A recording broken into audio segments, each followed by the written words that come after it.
segundo año, como de años superiores que deben más cerca. Neumonía adquirida en la comunidad.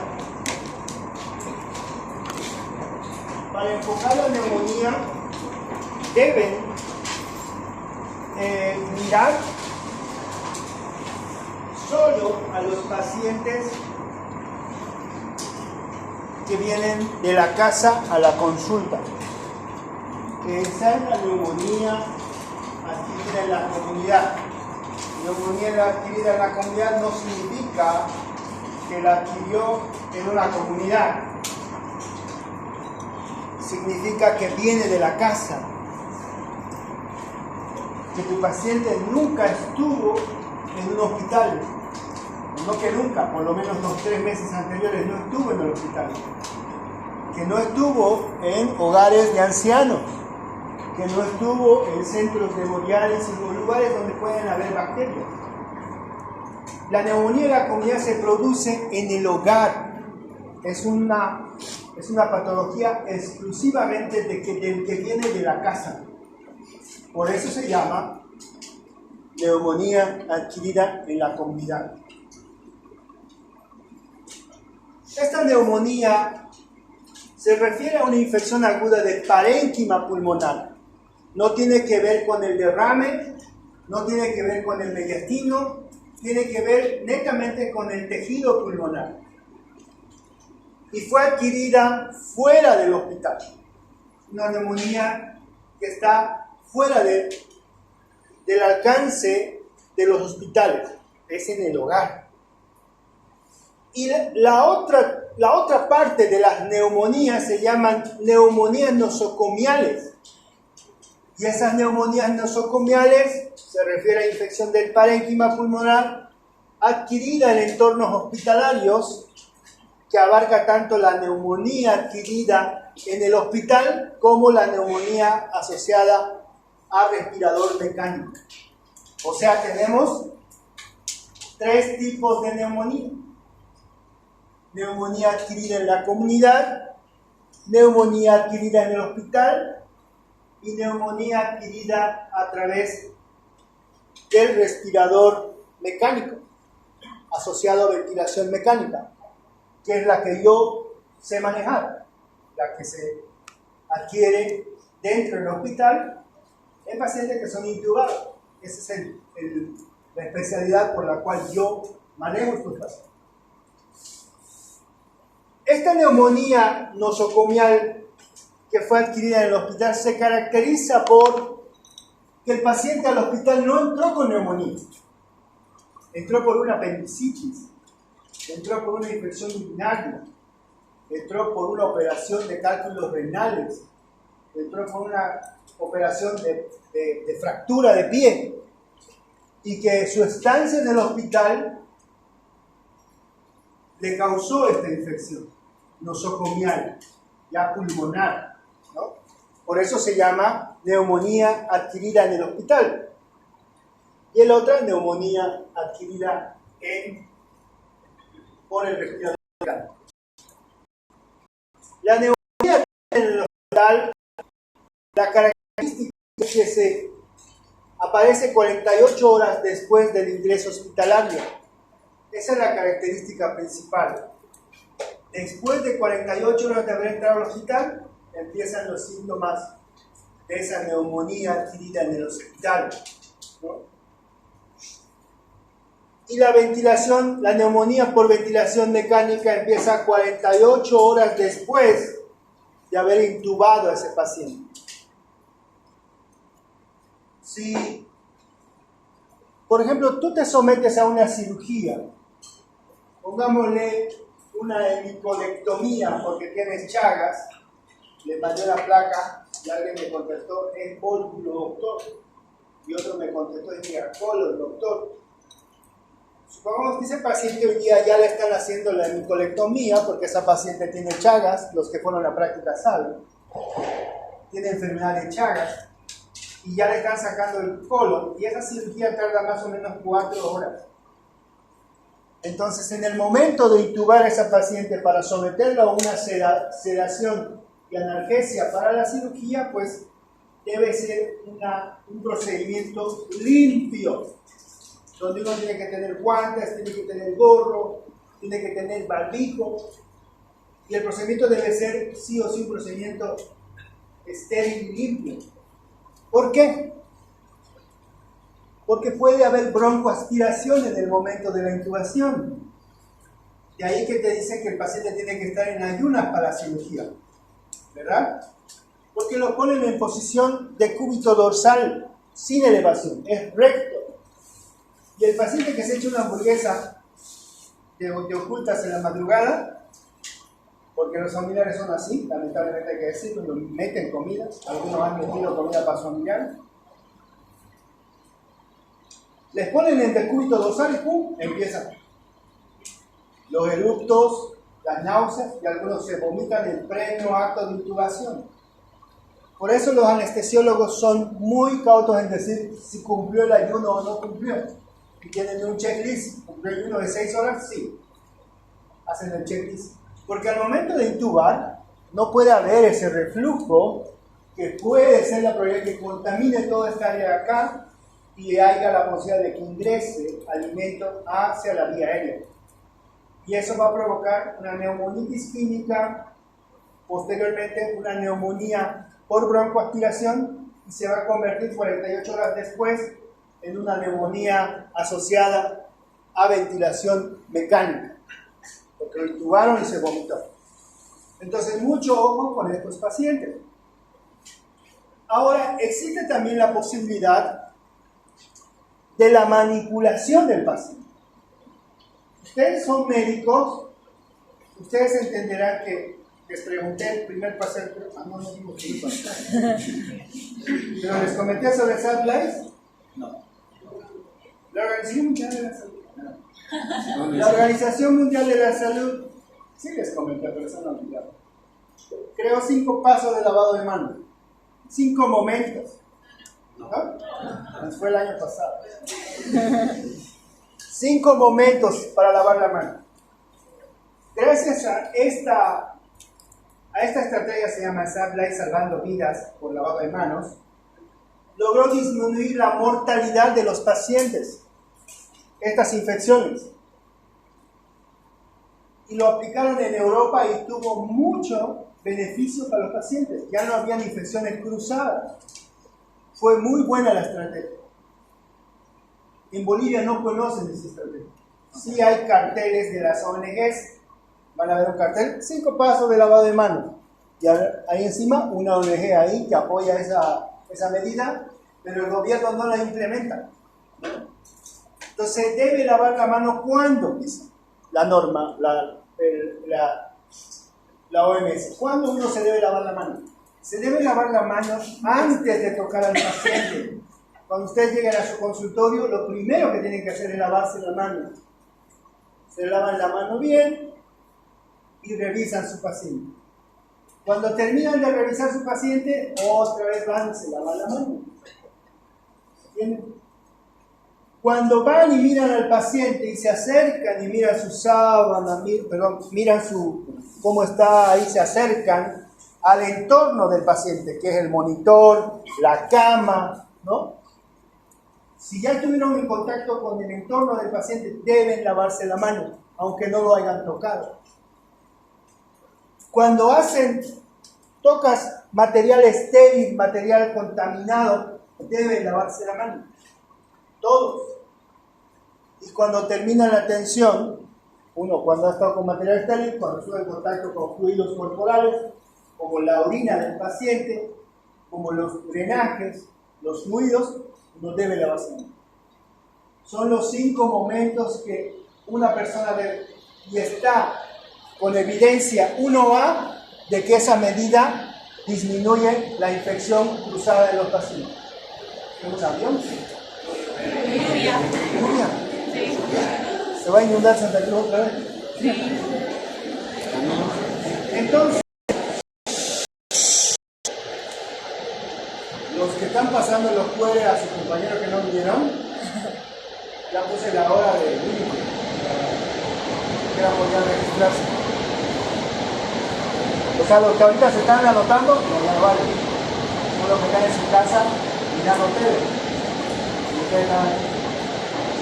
Entonces, Sublife se ha diseminado en Europa y Estados Unidos y realmente ha habido un bajón en las infecciones cruzadas. Muy bien establecido. Luego vino, ¿cuál es el mejor líquido para lavarse? ¿Es mejor jabón o es mejor alcohol? ¿Cuál es mejor? Levante la mano los que dicen alcohol.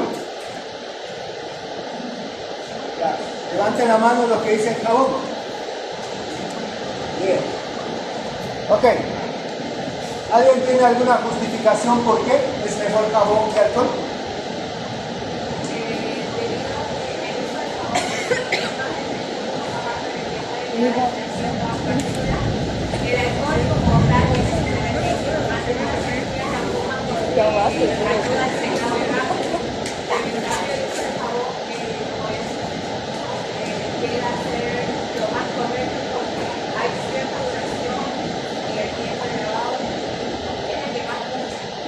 ¿Te puedo explicar usted lo que no se explica?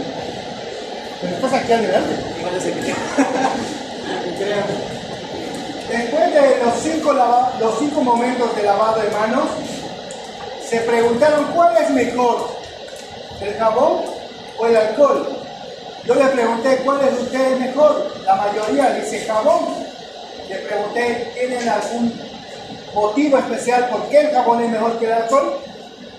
Y su compañera dice, sí, es mejor el jabón. En sí, la respuesta es correcta. El jabón es un mejor material para lavarse porque elimina bacterias y remueve las bacterias de toda la mano. El alcohol es un fijador. ¿Han notado que cuando se pone se pega las bacterias? No mueren las bacterias, por si acaso. Solo las pega. Pero acá hay una cosa. En Europa, ellos dicen que el alcohol es mejor que el jabón. La pregunta es ¿por qué? Ellos entendieron que agarrar un alcohol, apretar y tomar y hacer esto es más rápido que tomar el jabón, agua, papel. Tardan más. Ellos hicieron un estudio y vieron que el hecho de ponerse alcohol era más rápido y lograron la adherencia de que todo su personal haga ese procedimiento. En cambio, con el jabón, no todos hacían ese procedimiento, especialmente los médicos. Las enfermeras hacían ese procedimiento, pero los médicos no, porque el médico está andando así. Quiere hacer la cosa rápido. Y no lograron la adherencia del médico, pero sí la lograron con el alcohol. Entonces, vieron que con el alcohol bajaron las infecciones también, como bajaron con el jabón. Entonces, cualquiera de los dos, si te produce adherencia a que te laves las manos, es importante que ocupes cualquiera de los dos métodos. Solo cuando no se debe ocupar el alcohol, cuando tu mano de verdad está sucia, por sangre, por líquidos, ahí sí o sí tienes que lavarte la mano con agua y jabón. No puedes dejarlo así. Entonces, cuando una enfermera manipula el tubo del paciente y no se lava, deja bacterias en el tubo y esas bacterias colonizan toda la boca. Tarde o temprano, esas bacterias van a progresar su camino hacia la vía respiratoria y ahí empieza la infección, ¿no? En la neumonía nosocomial, todo su entorno está colonizado. Todo el entorno, ¿a qué me refiero? La cama, los materiales que ocupan están colonizados por bacterias. Pero estas ya no son bacterias simples, son bacterias resistentes. De hecho, en clínicas que son, podríamos decirle, top, a todo paciente que ingresa le hacen hisopados. Hisopado faríngeo, hisopado rectal. ¿Cuál creen que es el objetivo? ¿Alguna idea?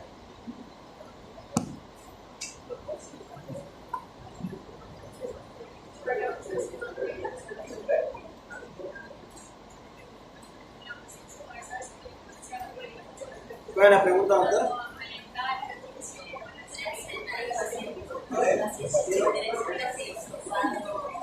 Aquí no hay 146. 146 respuestas, y aquí no hay 146.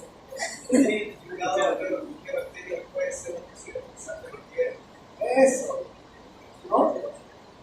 Si yo en mi clínica o hospital de calidad le hago un hisopado aquí a ella, de la cama 1, de la cama 2, de la cama 3, le hago un hisopado y encuentro pseudomona en la boca, pseudomona, de ella, de toda esta área del hospital, ¿qué voy a pensar? Hay un brote de pseudomona, ¿verdad? Y si ella mañana aparece con tos, ¿qué voy a pensar? ¿Qué es una neumonía por pseudomona? Para eso es el hisopado.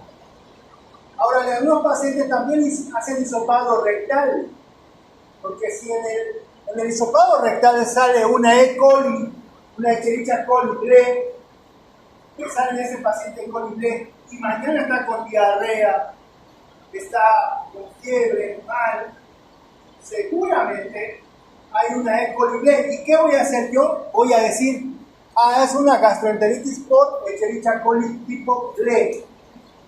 Y voy a tratar a la E. coli con el antibiótico que le hace a la E. coli. En este caso podré usar clotrimazol, amikacina, ¿no? Para poder tratar la infección. Ahora, eso en el caso de que ustedes quieran ver colonización de sus pacientes y puedan tratarlos así. Pero les estoy diciendo que esto es algo más avanzado que solamente la consulta y ver los síntomas, ¿no? Que también se puede tratar.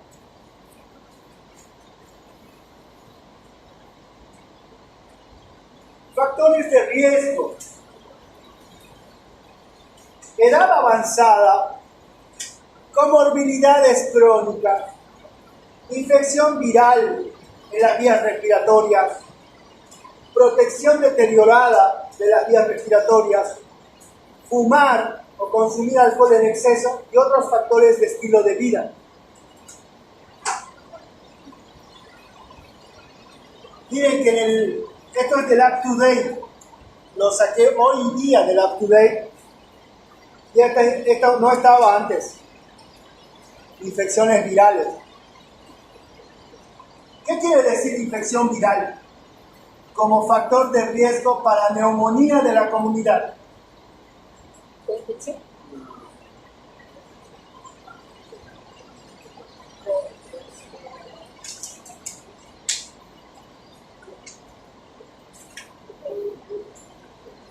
¿Qué quiere decir?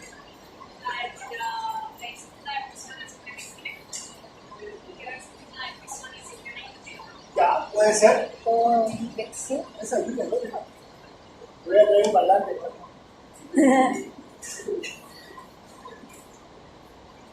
Infección viral en la vía respiratoria. ¿Han visto que hemos enfermado de 2 enfermedades virales respiratorias? ¿Cuáles son? COVID y influenza. Se ha establecido que el COVID y la influenza son factores que pueden desarrollar infecciones bacterianas ahí mismo en el paciente. Entonces, si tu paciente tuvo influenza, tuvo una H1N2 o H1N3 y ya pasó toda la etapa y toda la gripa y todo lo demás, pero él continúa con fiebre, y es más, ya tiene dolor en punta de costado, aparte tiene leucocitosis, entonces tu paciente probablemente ya hizo una neumonía sobreagregada. Porque recuerden que la influenza es un síndrome gripal, ¿verdad? provoca rinorrea, cefalea, fiebre, pero la neumonía de la comunidad es diferente. Provoca dolor en punta de costado, provoca fiebre y no provoca leucopenia y linfocitosis, provoca leucocitosis. Entonces, es una infección, una neumonía sobreagregada a la infección. Entonces, por eso un factor de riesgo viral en las vías respiratorias. ¿A qué se refiere con protección deteriorada de las vías respiratorias? Sin barbijo. Sin barbijo. ¿No? Falta de... bajo la microbiota de la vía respiratoria. Estar en entornos fumadores. Estar en entornos fumadores. Estar en entornos donde hay personas fumando. No. ¿Cómo se va a los exámenes? Eso es secretario. ¿Te daña la mucosa? Sí, daña la mucosa, excesivos. La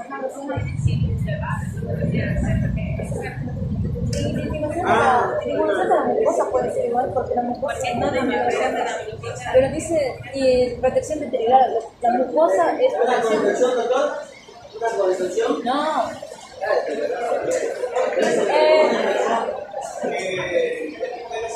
Sí. Eso, doctor.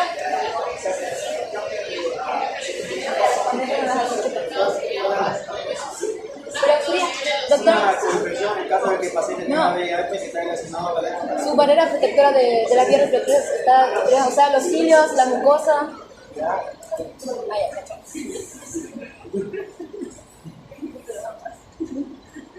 Cualquier paciente que tenga trastorno de la deglución acá, ¿quiénes son esos?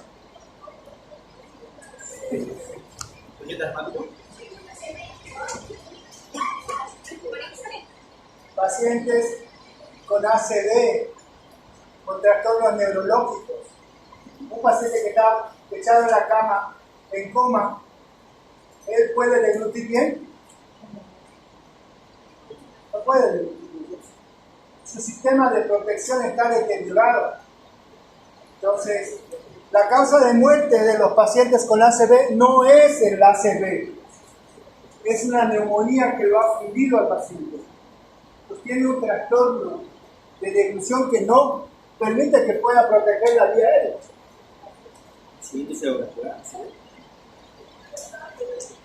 Entonces, ¿cuáles son las causas más comunes?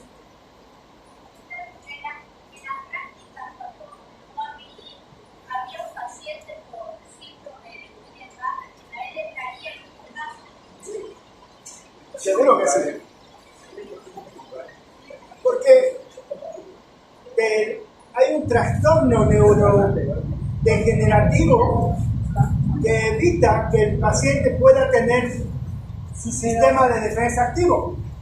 Por ejemplo, si yo voy a tener un episodio de tos, hay músculos comprometidos, ¿verdad? Y si tengo parálisis diafragmática, el diafragma ocupa el 70-60% de la respiración. El músculo diafragmático. Los que no sabían para qué sirve el diafragma, sirve para respirar. Y en la enfermedad de Guillain-Barré, el diafragma está paralizado. No hay esa elevación y esa bajada. Esa elevación y bajada, no hay. Entonces él tiene una falta en la protección de la vía aérea. Por ende, cualquier reflujo que haga, si pasa por acá, se puede entrar a la vía respiratoria. Por eso la recomendación de los bundles de prevención de neumonía, los bundles, como dicen, está una medida que es fácil, que se debe aplicar a todos sus pacientes. Posición semi-fold o posición en 45 grados o 35 grados. Nunca un paciente suyo que ha egresado de la Gabriel, su paciente puede estar plano. Nunca. Debe estar 35-45 grados o su indicación debe decir 45 grados estrictos si tiene un problema neurológico. Pero todos sus pacientes deben estar con posición semifólica, porque esa posición protege la vía aérea y evita que haya reflujos, ¿no? Ahora, las bacterias más típicas, sí o sí Streptococcus pneumoniae. Sí o sí el estreptococo está presente. Haemophilus influenzae, Moraxella catarrhalis, Staphylococcus aureus, estreptococos del grupo A, bacterias gram negativas como la Enterobacteria y la Klebsiella sp y la E. coli. Y microbacterias asociadas a la aspiración, esto por broncoaspiración. Entonces, un coco gram positivo, como el Streptococcus pneumoniae, es el causante principal de la neumonía de la comunidad. Entonces, tu tratamiento no va a ser para un gram negativo, va a ser para un gram positivo. En consecuencia, la amoxicilina, que todos la ven poca cosa, es un buen medicamento activo contra cocos gram positivos. Y la dosis es de 1 gramo cada 8 horas vía oral. La amoxicilina, que todos la ven simple, pero es un buen medicamento para tapar esta principal bacteria, que normalmente ocupa el 70% de los casos de neumonía. ¿Qué significa bacteria atípica? Produce otro cuadro.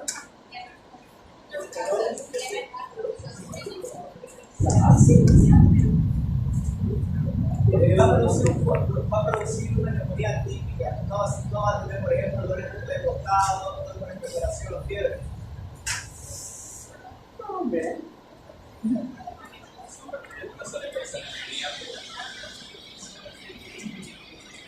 La característica principal de la bacteria atípica es que no aparece en los cultivos. Yo, Iván Zucca, llevo 6 años de especialista, llevo 14, 16 años de médico. No he visto nunca, una vez en cultivos que la doctora Arau me diga, porque yo trabajo con la doctora Arau, es legionela, mira aquí está el resultado, o es micoplasma. No hay. Es raro que crezca. Por eso se llaman bacterias atípicas. Son de difícil diagnóstico. Ahora, lo que dijo su compañero es muy cierto. La clínica es distinta. Si la neumonía de la comunidad de origen bacteriano por estreptococo te da expectoración productiva y lesión de condensación pulmonar con broncograma aéreo, estas bacterias dan tos seca, como si fuera viral, y la radiografía no te muestra un patrón de condensación pulmonar, te muestra un patrón en vidrio despulido, como el COVID, un patrón en vidrio esmerilado, como se llama, y lo vamos a ver después. Ahora, en la vía respiratoria tenemos la influenza tipo A, tipo B, el síndrome respiratorio agudo severo por coronavirus y todos los coronavirus que siguen después, rinovirus, virus de la parainfluenza, rinovirus, virus sincitial respiratorio. Cambió, ¿no? Porque antes no habían los primeros, estaban después. El principal era este de acá, virus sincitial respiratorio, o el parainfluenza o la adenovirus. Ahora están estos de acá. Y llegaron para quedarse, ¿no? Es una pena que recién hayan llegado las vacunas para los niños, ¿no? Se preocupan más los ancianos, porque ellos deberían estar vacunados ya para afrontar este invierno. Y no hay vacunas para adultos. ¿Eso qué se llama? Falta de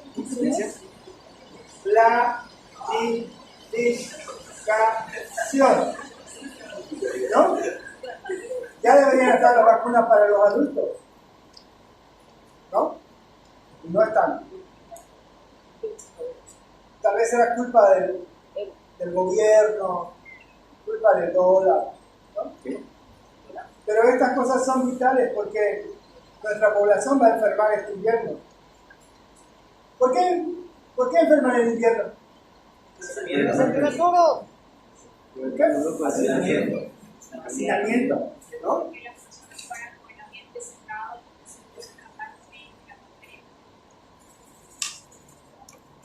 Al haber más espacios cerrados, hay más gente enferma.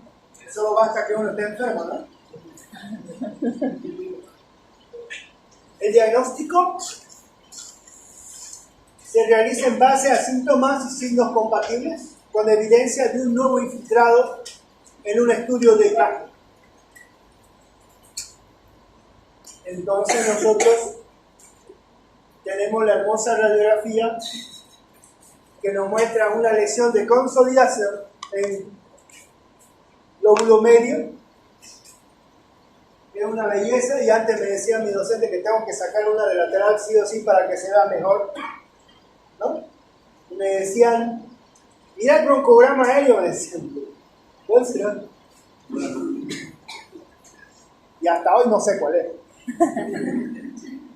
Pero sí, cuando vos hablas con un neumólogo, el neumólogo tiene el broncograma aéreo y en radiografía no es así. La sensibilidad para ver una radiografía y encontrar un broncograma aéreo es débil. Pero los neumólogos se lo imaginan. Y te dicen, tiene broncograma aéreo. Para mí esto es una consolidación. Para mí esto puede ser un tumor, puede ser neumonía, puede ser una telectasia. ¿Quién me va a decir la verdad de esto? ¿Puede ser un tumor? Sí. ¿Puede ser una telectasia, que se haya tapado un bronquio y haya quedado marcado toda esa parte? Sí. ¿Puede ser neumonía? Sí. ¿Qué lo diferencia? ¿Alguien dijo ahí? La clínica. La clínica va a diferenciar todo. Tos con expectoración purulenta, fiebre, leucocitosis, SIR si quiere, pues ya saben lo que es SIR, ¿verdad? SIR. Y una imagen compatible con neumonía, es neumonía. Entonces deben abarcar. Yo le abarco más todavía. Estos pacientes con neumonía, 8 de 10 dicen que tienen dolor aquí atrás. En el pueblo dicen, me duele la paleta. Las auscultas, crecitantes. También los neumólogos dicen subcrecitantes, ¿no? De burbuja llena y de media burbuja. Yo solamente escucho crédito. No sé si sirve de algo la burbuja entera o cuadrada, pero los crépitos sí se escuchan. Si es un crépito, puede ser un edema agudo de pulmón, pero también puede ser una neumonía. ¿Qué lo diferencia? La clínica. Sumamos: leucocitosis, fiebre, dolor en punta de costado, una imagen con consolidación, ¿no? Crépitos, es una neumonía. Ya si quieres, como hemos hablado del sepsis, tomas una muestra, lo nebulizas con solución fisiológica, te haces un buen masaje atrás, palma así, no así, así, y le haces atrás como a los bebés. Lo nebulizas y le dices que saque la mejor muestra. Saca una muestra, lo llevas al cultivo y ahí inicias tratamiento. Empírico. Y esperas el cultivo para ya saber qué gérmenes y darle el tratamiento adecuado. Nunca agarras y le das tratamiento de una y le dices que se vaya y le miras la cara. Debes hacer un buen tratamiento, porque ese paciente va a volver, ¿no? Y debes hacer que vuelva. Aparte te conviene la consulta, ¿no? Conviene que vuelva. Y si le haces un buen tratamiento, él va a volver con su primo, hermano, tío, con todos. No para la bebé. Esta es la parte que a mí me emociona. Este es un alveolo y este es un capilar, ¿verdad?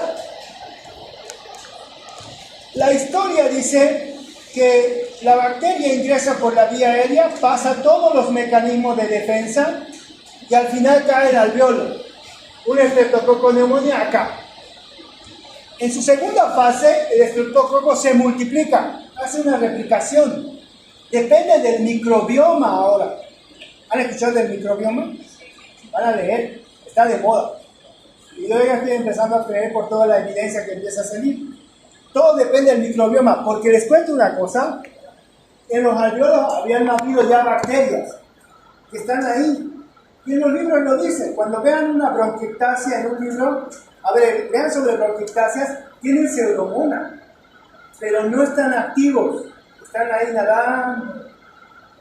Y depende del microbioma del alveolo para que se desarrolle el estreptococo. Y si tiene condiciones, se desarrolla completamente, ¿no? Hay una descontrolada multiplicación del patógeno acá, ¿no? Y en el episodio 3 empieza a salir el macrófago. ¿Cómo se llama en el pulmón el macrófago?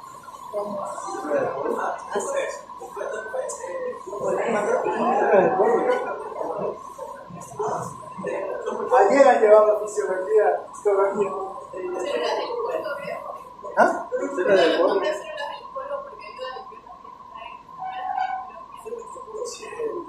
¿Dónde la llanta de histología? Ahí. No. Ya, ahí lo vamos a dejar. Este macrófago alveolar es el que promueve la secreción de citocinas. Estas citocinas, uno, se depositan en el alveolo y otro, se van por vía hematógena. Las que se depositan en el alveolo son los que provocan la tos, la expectoración, el dolor a nivel pulmonar. Pero las que se van por vía sanguínea son las que provocan la fiebre, el malestar general, las mialgias, artralgias de la clínica. Tiene dos vías que se van por el alveolo, por el capilar, y otras que se quedan acá. Cuando se quedan acá, esto promueve mayor secreción de neutrófilos, ¿ya? Y hay una completa lucha acá dentro del alveolo. Y esa lucha entre muerte de macrófagos y neutrófilos y la muerte de las bacterias se llama pus. Y que nosotros constantemente cuando tenemos neumonía estamos sacando. Todo el tiempo. Es esa lucha que hay acá, ¿no? Ahora, cuando esto alcanza un nivel más allá del capilar, acá no hay intercambio de gases. El CO2 del capilar no pasa acá y el oxígeno de acá no pasa acá. Si el CO2 que está acá se queda en el cuerpo, ¿qué va a pasar con la persona? Va a tener acidosis respiratoria. Y esa acidosis respiratoria por acumulación de CO2 se llama hipercapnia. Y esa hipercapnia promueve la narcosis. Y la narcosis provoca deterioro del estado neurológico. Entonces el paciente no va a llegar a solamente así, miren. Va a llegar así. Todo hecho bolsa. Y uno va a decir, ay, ¿qué le pasó? ¿Por qué estará así? Oiga, señor, como mi enfermera creo que le agarró la oreja al paciente y le hizo así para que despierte. No, le estimulan y el paciente medio que responde. Entiendan bien que eso puede ser como en sepsis, hablamos de hipoperfusión, ¿se acuerdan? Pero también puede ser hipercapnia, por lo que se tapó todo acá, por la lesión pulmonar. Ahora, si no hay intercambio de gases, el oxígeno no va a entrar al capilar y el capilar no va a perfundir, no va a ir al corazón, no se va a perfundir. En consecuencia va a haber hipoxemia. Y esa hipoxemia se refleja en el PO2 del paciente, se llama presión parcial de oxígeno. Y ya no lo complico más porque van a terminar.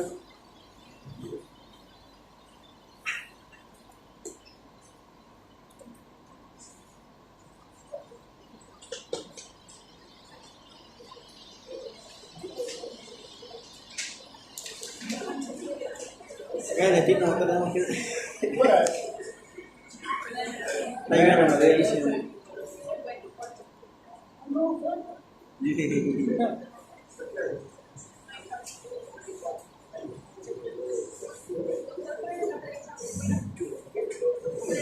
¿Así el nombre?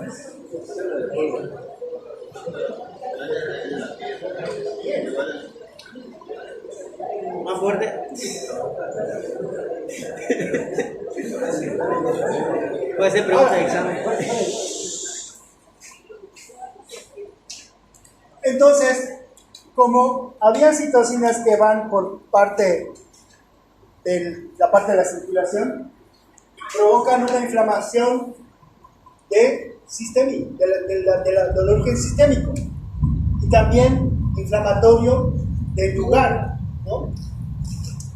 En consecuencia, provoca una falla cardiovascular y la misma falla respiratoria que hay acá. Y esta falla cardiovascular puede llevar a insuficiencia renal, a insuficiencia neurológica, insuficiencia hematológica. Y esta falla respiratoria lleva a una insuficiencia metabólica y también a una insuficiencia hepática. En consecuencia, el paciente que tiene neumonía puede hacer en cuestión de días una disfunción orgánica múltiple. No solamente se queda ahí, en el pulmón.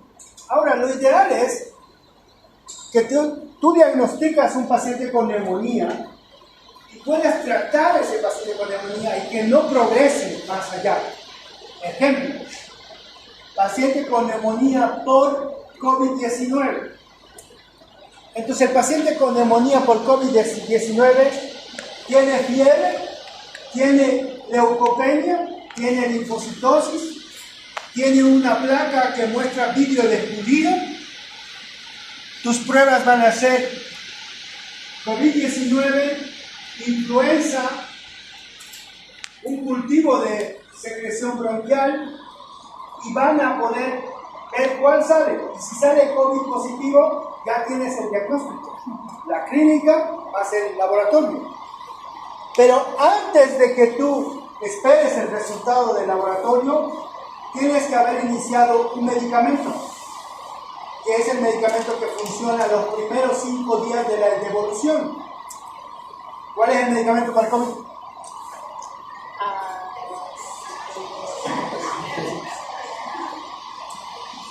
Molnupiravir, 400 miligramos, se toma 800 cada 8 horas. Molnupiravir. Y solo funciona los primeros 5 días de inicio de los síntomas. ¿Y de la influenza cuál es?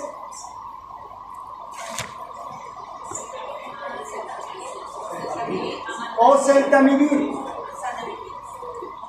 que igual funciona los primeros 5 días de los síntomas. Ahora, ¿los pacientes vienen los primeros 5 días de la enfermedad? No vienen después de 3-4 días.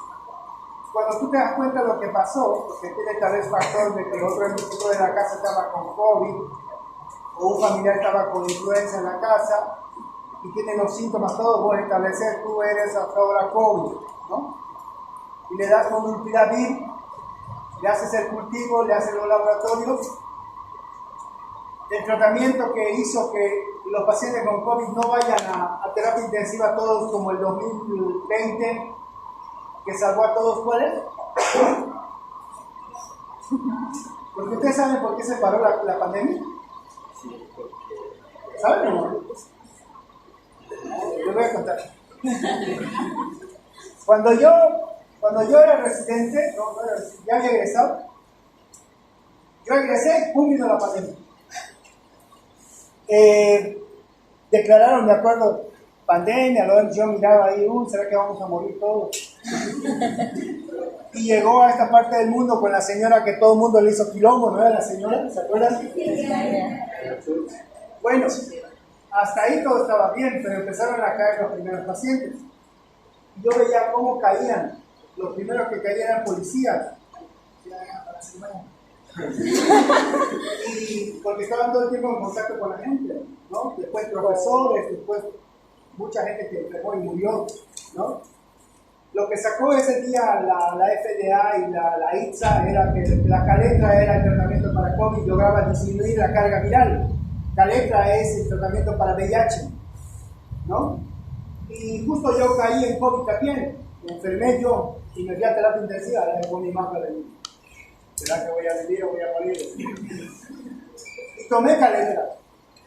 10 días tomé Kaletra, es lo más horrible que pueden tomar en la vida. ¿Ya? Pero tomé 10 días, no me hizo ni pie.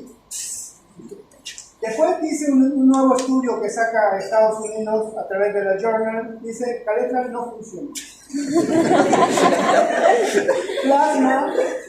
Plasma de un paciente enfermo, de un paciente que había pasado por COVID. ¿Se acuerdan de la época del plasma? Sí.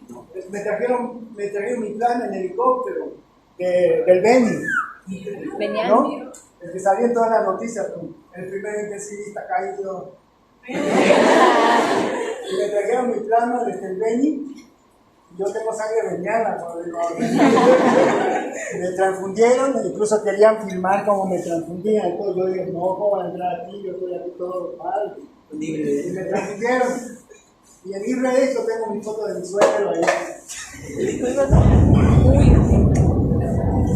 Todavía el médico, porque era un médico el que me donó, del Beni, me mandó el mensaje todavía. Ojalá se recupere mi sangre, la que estoy enviando. Gracias, Padre. La cosa es que yo seguía mal.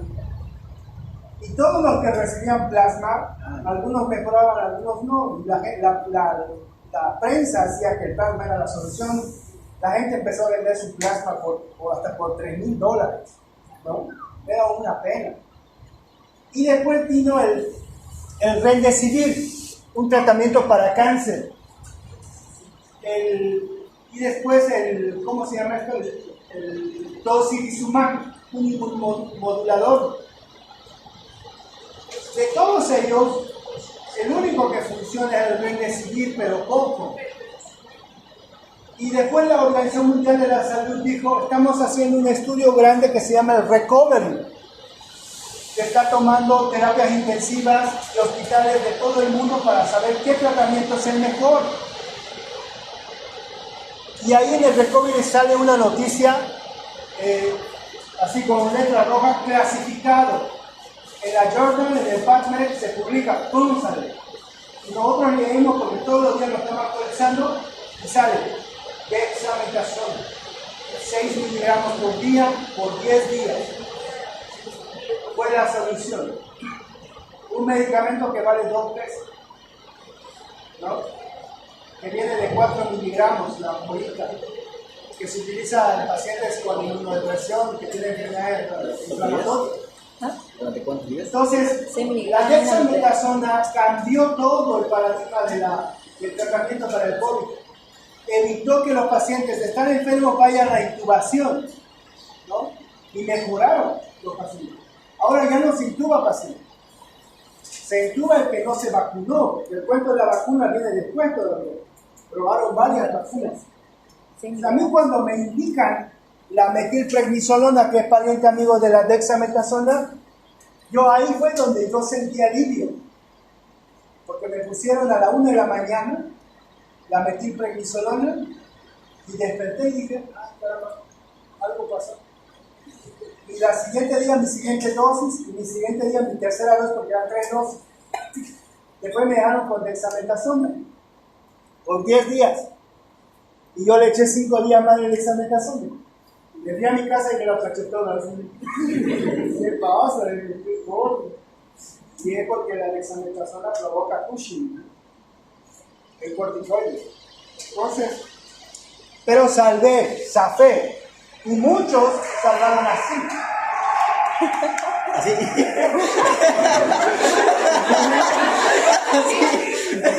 Muchos zafaron de la enfermedad.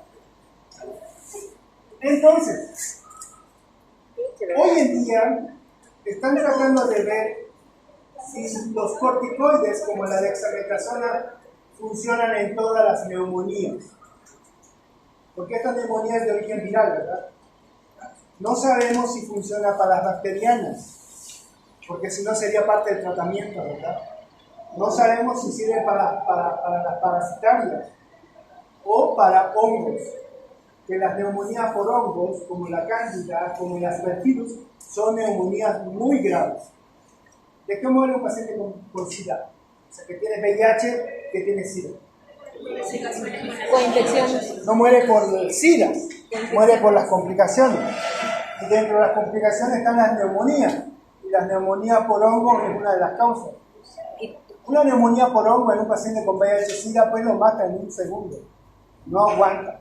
Tras que entra el hongo, empieza a toser, fiebre, tos, insuficiencia respiratoria y se muere. Nosotros cuando llega un paciente así con VIH-Sida en la emergencia y nos dicen que tiene hongo, nosotros ya no lo intubamos. Porque sabemos que no va a salir. Hablamos con la familia quiere todo. ¿Sabe qué? El pronóstico es malo. Mire la tomografía, cómo está todo. Y es puro hongo, ¿no? Prácticamente no se puede hacer mucho. Lo mismo pacientes con destrucción pulmonar por tuberculosis. Pasa lo mismo, ¿no? Entonces, eso es la otra parte mala de la neumonía.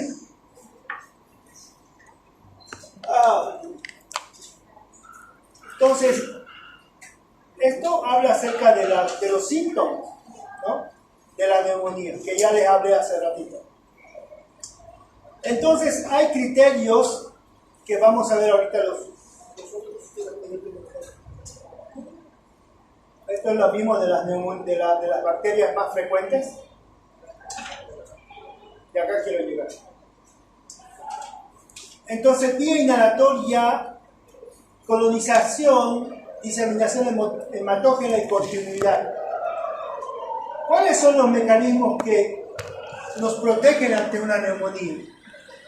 La estructura y función de la glotis, ¿no? El sistema mucociliar, no sé quién me habló ahí acerca del sistema mucociliar. Hay movimientos de vaivén. ¿Cuánto por minuto, perdón? Los de histología. ¿Cómo se mueve el epitelio mucociliar de la vía respiratoria? Porque estamos hablando que es un epitelio cilíndrico, pseudoestratificado, porque tiene célula caliciforme. Yo me acuerdo. Me acuerdo de esa época. Me hacían pintarme con aquí.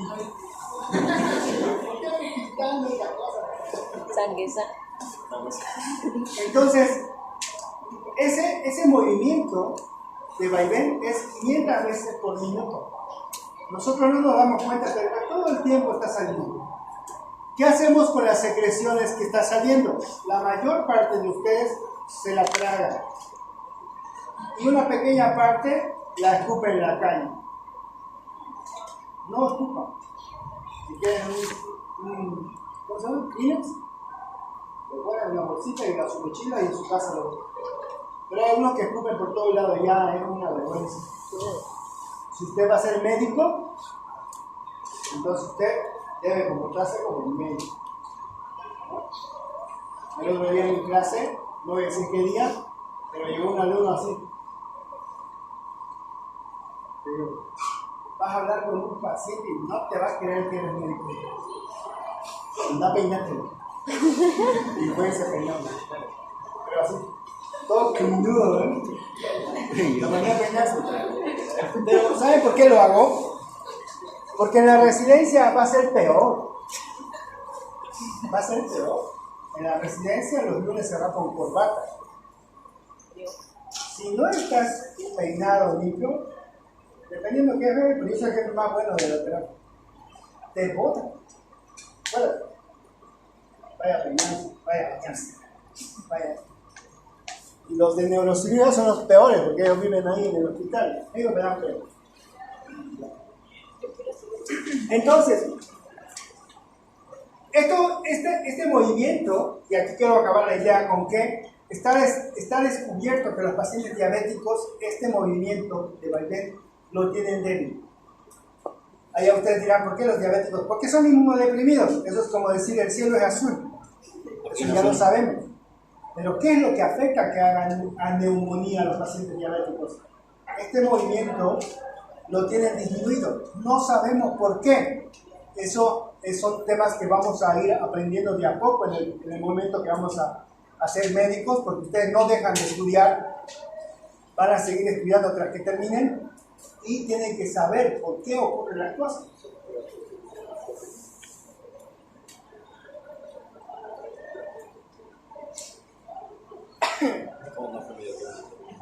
Ahora, el proceso de la anatomía patológica, que igual me preguntaban en el examen a mí, y yo no sabía para qué servía, pero hay un proceso congestivo, hay un proceso de hepatización roja que es característico de los glóbulos rojos, hay una fase de hepatización gris, y hay una fase de resolución. Estas son 4 fases, pero desde el punto de vista anatomopatológico, ¿cómo ocurre? Importancia clínica, en la práctica clínica esto no tiene, pero es moda que pregunten siempre en los exámenes, así que se los transmito porque igual en el examen de residencia salen las preguntas. Mención de las 4 fases de hepatización del pulmón y neumonía: hepatización, congestión, hepatización roja, gris, ¿no? ¿Funciona en la parte clínica? No. ¿Te va a preguntar? Ahora sí ves. Sí. Puede ser. ¿Qué debo pedir? Debo pedir sí o sí una radiografía. Debo pedir análisis de gases en sangre, si es una neumonía que tiene mucho compromiso. O sea, si ustedes ven que el paciente está con taquipnea, deben pedir una gasometría. Pero si el paciente tiene respiración normal, tiene clínica de neumonía, pero tiene respiración normal, no le pidan, no van a hacer gastar. Hemocultivos, prueba de esputo, cultivos de pleura si es que le hacen una punción o algo, oximetría de pulso, o sea, tienen que ver cuánto satura el paciente. Y si en el caso el paciente está más grave, tiene taquipnea, fiebre continua 3 días que no mejora, hagámosle una tomografía postada para establecer bien lo que les dije. Puede ser atelectasia, puede ser neumonía, puede ser un tumor. O sea que una tomografía suficiente para saber qué es. Esto del CURP lo van a averiguar ustedes. Es una escala para saber qué tipo de atención le vas a dar a tu paciente. CURP 65. Y también la escala PSI, ¿ya? PSI. Es mejor, pero la CURP es más famosa. No sé por qué es más famosa, pero la PSI es mejor. Quiero llegar a la imagen. Ahí está una neumonía. Vean la condensación que hay acá y vean la condensación que hay acá. Si esto fuera derrame, no se vería nada, pero es condensación. Y acá también.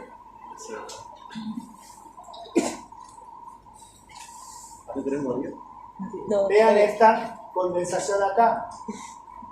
Ahora, ¿quién ve algo raro ahí?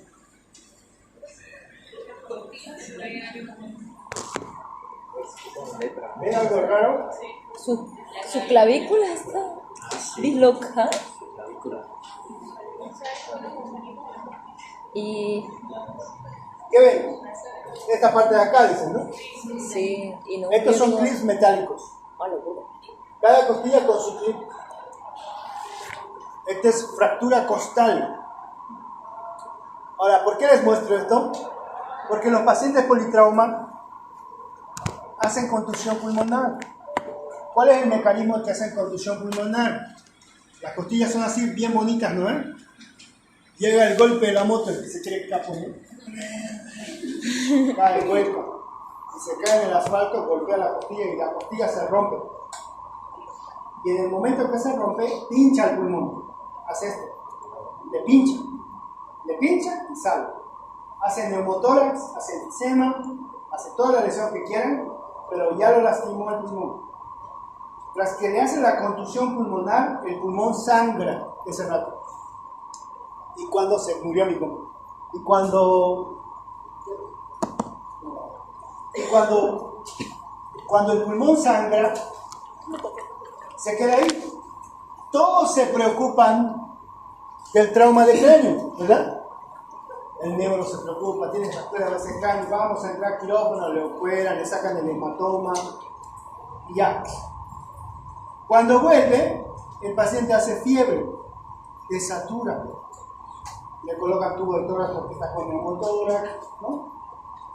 Y ya le sacan el tubo porque ya expandió el pulmón, pero está con fiebre, sale secreciones por la boca.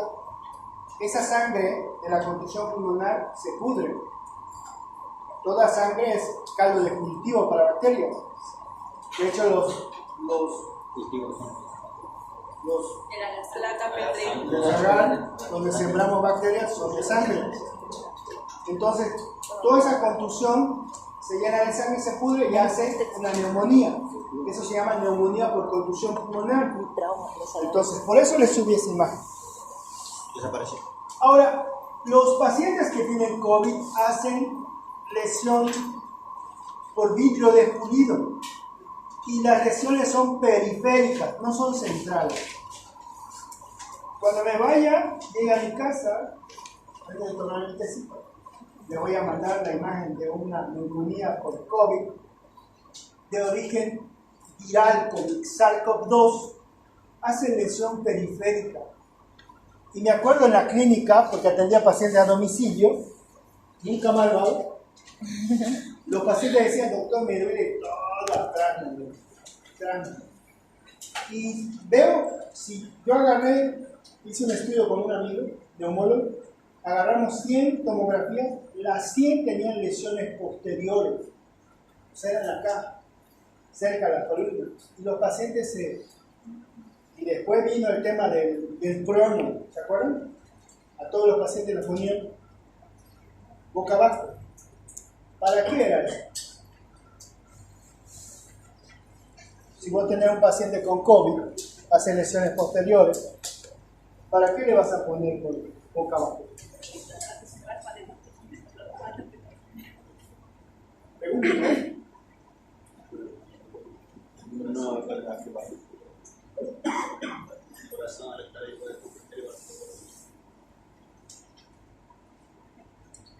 ¿El corazón dónde está? El corazón está, cuando nos echamos, el corazón está ahí, ¿no?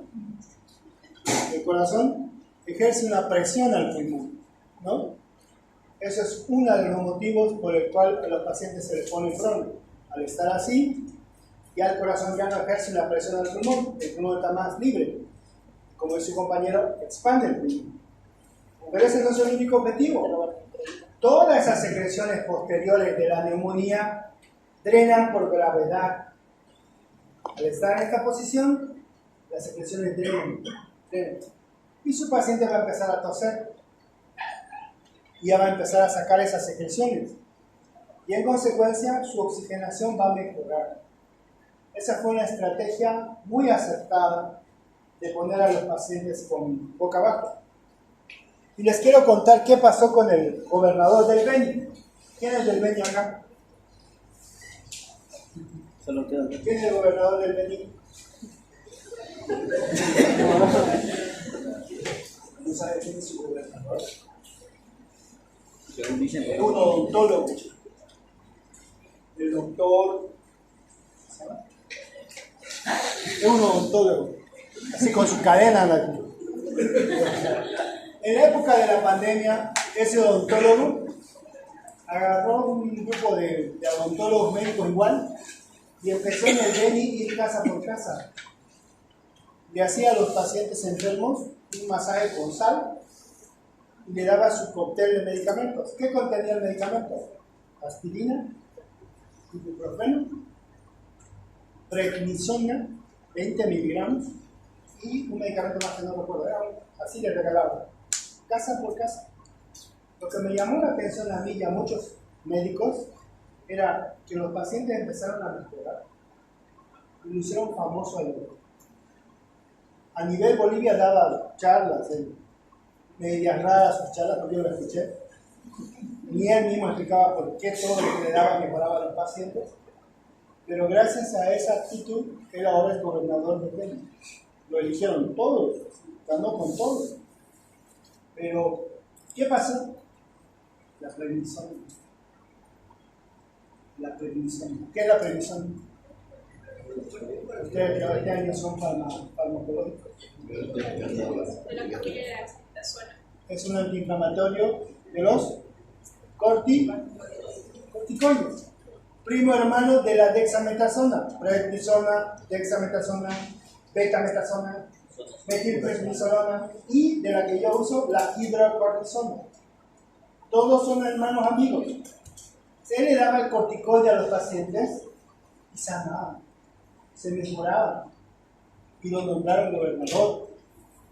Y nosotros hasta el Colegio Médico de Bolivia le hizo una notificación que usted es odontólogo. Me acuerdo esa pelea incluso de La Paz, que dijo, su trabajo es solamente esta parte. Sí. No se ocupe de otra cosa. Usted está poniendo en riesgo la vida de los pacientes. Sí estaba poniendo en riesgo a los pacientes. ¿Por qué? Porque si tú tienes úlcera gástrica y te dan aspirina, vas a empeorar la úlcera gástrica, ¿no? Si tú tienes un problema estomacal y le da ibuprofeno al paciente, o tienes alergia al ibuprofeno, que es muy frecuente, vas a causarle un problema al paciente. También empezó a dar hidróxido de cloro, que muchos tuvieron el esófago dañado porque no todos saben medir cuánto de cloro le vas a echar pero lo preparaban, se tomaban y lo repartían. Pero estaba la prednisona ahí y por eso mejoraron, ¿no? Eso es algo que pasó. Ahora estamos a puertas de una nueva mutación del COVID, pero que están tratando de contener en China. ¿Otra vez China? Y ahora ya lo cierran herméticamente todo para que no pueda expandir, pero sí vamos a tener una nueva cepa que nos va a traer problemas. ¿Virtual? Tengo que hacer un anuncio. ¿Dónde está el link? ¿Todavía no salió el rol de exámenes? ¿No? Bueno, apenas salga el rol de exámenes vamos a dar un parcial, ¿ya? Eso para que vayan estudiando. Y me hacen acuerdo del material de lectura para que les suba, para que puedan ir leyendo, ¿ya? ¿Los grupos de 10 ya están conformados? Sí. Ya, voy a hacer repartición de temas. Y todos los grupos, todos deben empezar a buscar un caso clínico. Todos.